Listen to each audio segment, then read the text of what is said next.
Good morning, world. Welcome to Chats with Baba. This is a weekly podcast brought to you from the Lighthouse for Academic and Cultural Excellence.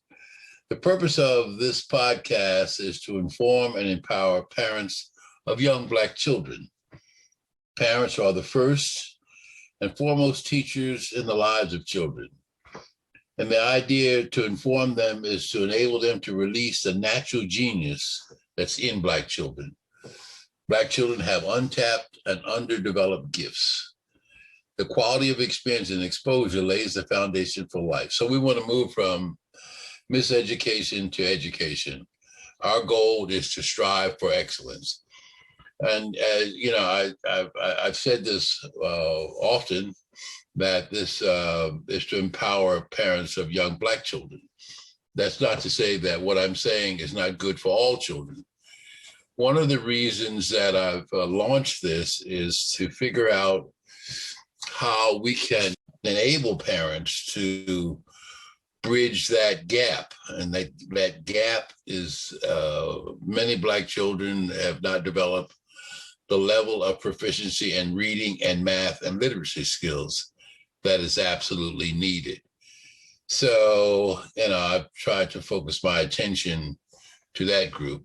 What's being said is good for all children, but my attention is to focus on them. My last session dealt with concerns about the pandemic, so I don't want to focus on that. But what I do want to focus on is the issue of lost learning.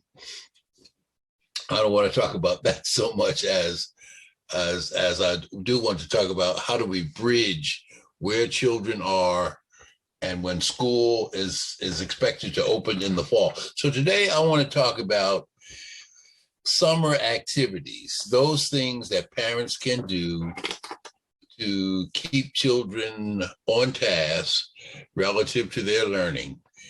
And so I hope we can have some fun today. What I want to talk about are things that you can do with your children at home.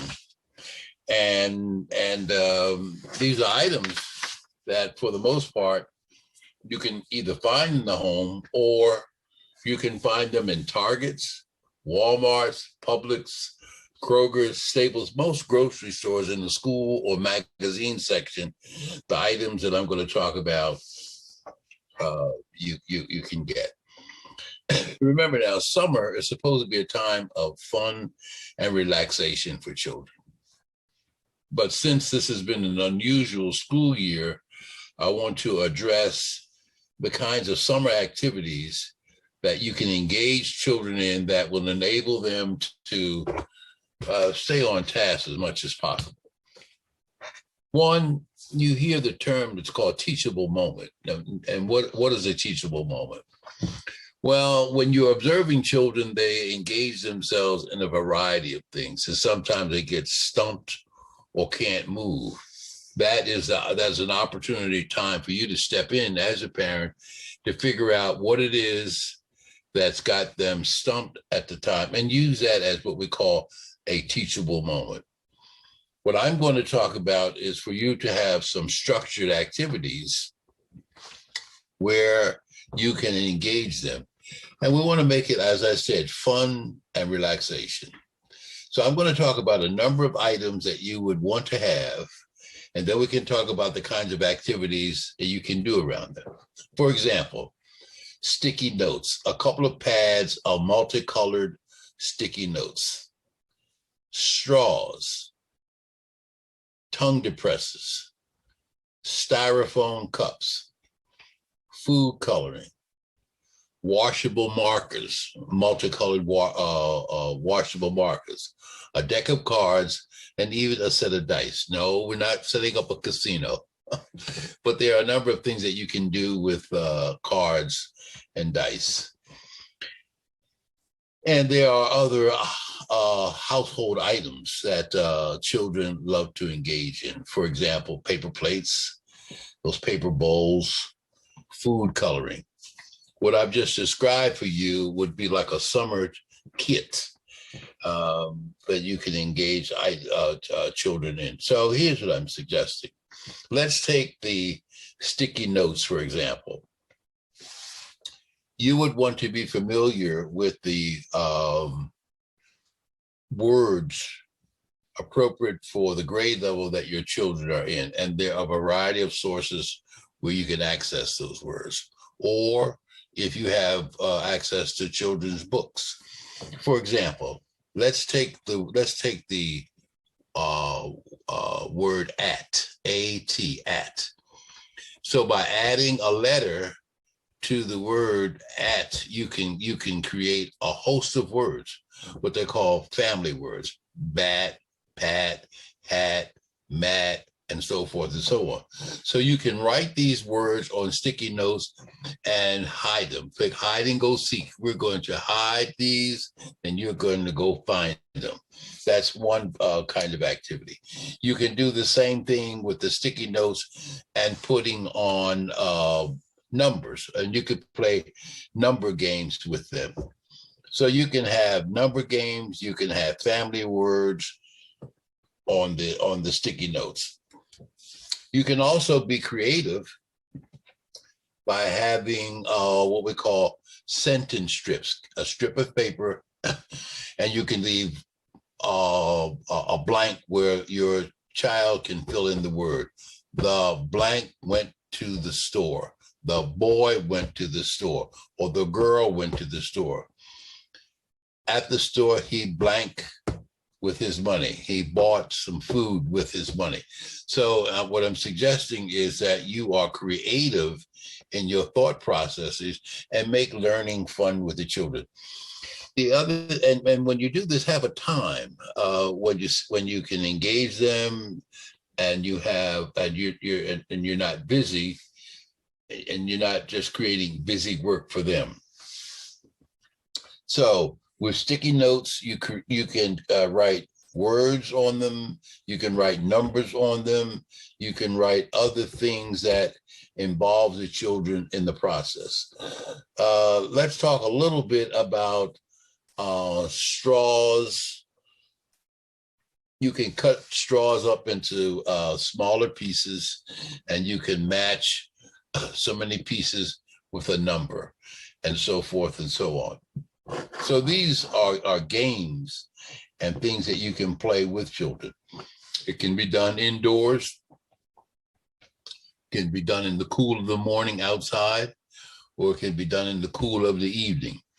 You don't want to do these things outdoors if it's too hot. So some of the activities that I'm talking about can be done indoors or outdoors. Let's talk a little bit about styrofoam cups. You can fill the cups up with water halfway, and then you can take some food coloring and take a little dropper, put so many so that the water turns color. And you can mix them to see if you can create other colors. There are certain combinations of colors. Red and yellow will produce something else, or red and blue will produce something else. So you have not only a water activity, but you're engaging science as well. Again, I'm talking about activities that you as a parent can develop with the children relative to word games, number games, and so forth and so on. Let me go to the deck of cards. In any deck of cards, there are 52 cards, and you have 4 different sets: clubs, diamonds, spades, and hearts. There are a variety of things in your creative thinking that you can do. You can have them to match. You can have them to count. You can have them to do sequencing. You can have them to create sets, and so forth and so on. And you can do this with them participating in the process. You know, for example, you can put all of the 3s together, all the 4s together, all the 5s together. those are sets of numbers. Or you can put all the hearts together, all the clubs together. Just, you can be creative with a deck of cards. And there's just a host of things that you can do with them. Again, you can do matching, you can play go fish, and so forth and so on. Now, with the dice, you can, you know what you do with dice. You roll them out and the number comes up. You can ask the children to match so many straws with the number that they see, or you can ask them to be creative in their thinking. On one die, you would have a number, and on the other die, you would have a number. You can match straws or pieces of straw with the number that you see on the die. The point is, with the summer activities, you would engage children in some school-like behaviors to keep them sharp in their thinking. The other piece that I would always suggest is that you have some children's books that you read to them, and if they are capable of reading, they can read to you. Understand this, that in reading, and this is always important, one of the concerns is that children have some comprehensive understanding of what they're reading. Remember, all stories have a beginning, a middle, and an end. Every child's story has that, whether it's a story with one item or a story with multiple items, or whatever the case may be. With young children, sometimes you have stories, picture stories with no words. And then it's up to you to be creative in what you're seeing in the picture and have a conversation that goes back and forth. But when you have books that have words in them and you're reading, again, there's a beginning, there's a middle, and there's an end. And you point those things out to the children as you're reading.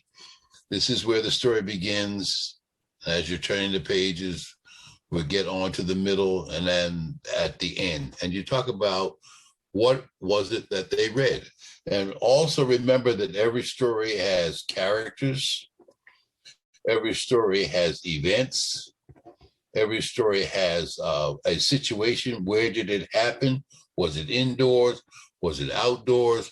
And what was going on? And then if it's outdoors, excuse me, you look at the scenery. The scenery tells you something about the time of the year. So help the children to use their imagination when you're reading to them, and ask them as you're reading. It's what do they anticipate? What do you think is going to happen? This is what we've read so far. What do you think is going to happen before we turn the page? This is inference. And this is what goes on in the classroom. Children learn to infer, as they call it, from what they have read. And at the end, when all is said and done, there's a conclusion. And you want to ask children their thoughts. What did you read? What do you think was going on? Was it a sad story? Was it a happy story? And so forth and so on. So the idea is for them to develop a sense of all of what goes on in the process of reading. Beginning, middle, end, characters, events, situation, and so forth and so on. So reading should be, again, it should be fun.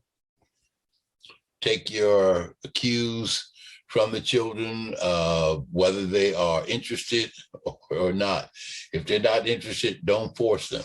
Again, keep in mind that this is a summer activity, or summer should be fun and engaging. Go visit the library. Even when you're if children are with you in the store, make the store an event, make the shopping an event, and engage them in terms of what they're seeing. So make them aware of their surroundings and so forth and so on. So what I've tried to share with you in this podcast is summer activities, and to try to do it with minimal amount of items that you need. And as I said, all of these items can be found in stores of where you shop, generally where you find school supplies.